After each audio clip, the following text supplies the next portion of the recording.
choses là aussi soient claires. Et si vous saviez comme ça me manque de ne pas pouvoir l'expliquer plus directement encore. L'objectif, je n'ai pas été élu pour ça. Ce n'est pas de refaire éternellement les mêmes politiques.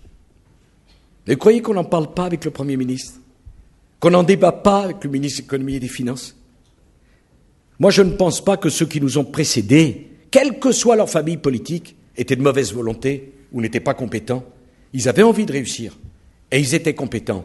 Et pourtant, ça n'a pas marché ou pas suffisamment qu'on ne nous demande pas de mettre en œuvre les mêmes politiques, de revenir dans le moule de la pensée unique, qui quand même depuis 25 ans préfère prendre les problèmes de la France par les conséquences plutôt que par les causes.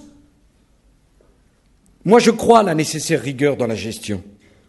Je crois que pas un euro d'argent public ne doit être gaspillé. C'est pour cela, d'ailleurs, que nous voulons engager une politique systématique, jamais engagée, de lutte contre la fraude.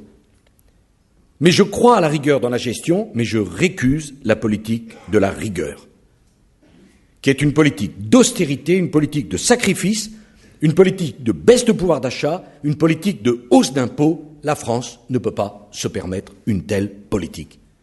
Le ralentissement de la croissance ne rend pas nécessaire une telle politique. Elle valide, au contraire, la politique que le gouvernement a mise en œuvre. Le ralentissement de la croissance rend plus pertinent encore le paquet fiscal qui soutient le pouvoir d'achat, qui soutient l'activité, qui encourage le travail. Mais où sont les experts qui vous disaient au mois de juillet « Mais enfin, ça va tellement bien. Pourquoi vous soutenez le pouvoir d'achat? Pourquoi vous soutenez l'investissement? Pourquoi vous soutenez l'activité ?» Ceux-là même qui nous disaient que ce n'était pas nécessaire de le faire au mois de juillet, nous proposent quoi aujourd'hui? Le ralentissement de la croissance, ce n'est pas un obstacle à la réforme, c'est une incitation à aller plus loin et plus vite. C'est une incitation à réformer davantage. Pourquoi? Justement pour lever les freins à la croissance.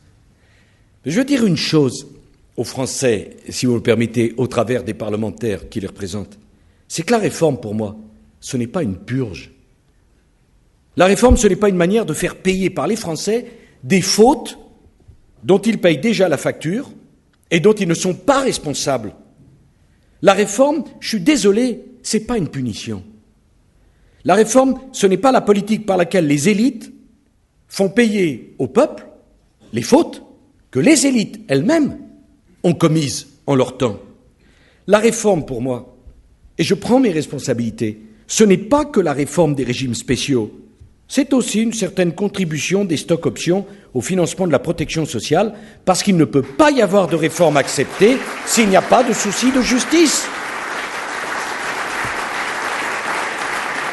La réforme, ce n'est pas une politique qui vient d'en haut, là, qui vient de la pensée unique. La réforme, c'est une politique qui exprime la volonté d'un peuple qui subit tous les jours les méfaits de l'immobilisme et du renoncement.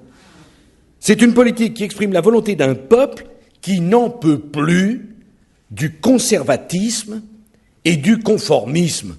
Dès que quelqu'un dans notre pays dit quelque chose qui sort un peu des idées battues, il est immédiatement dénoncé sur l'autel de l'incompétence de tous ceux qui portent une pensée unique, qui ont conduit notre pays depuis 25 ans à avoir un point de croissance de moins que les autres.